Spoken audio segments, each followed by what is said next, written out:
can't breed a puppy right now and go to the vet and give them those things. So that is the biggest reason why I can't do it right now. And again, I don't know if this is temporary. Shit has to change. Like, we have to start saying no. Right, JD? Sorry.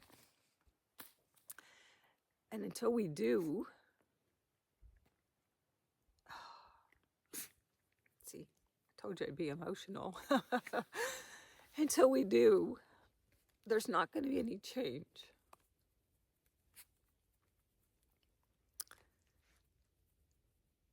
So, thank you. Thank you, JD.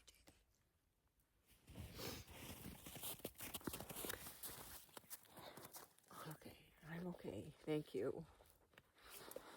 Tell me pets don't know when our emotions change. Thanks, B.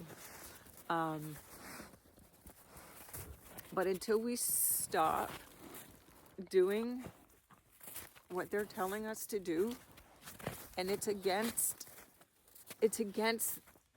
their will.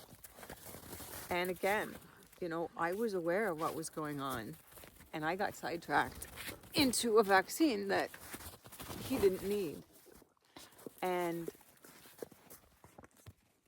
so this is the lesson. But until we all start saying no, we don't need to do this year after year. We just need to say, you know what, we're done, and wait until things settle down. Because right now, they are attacking our pets, all of them.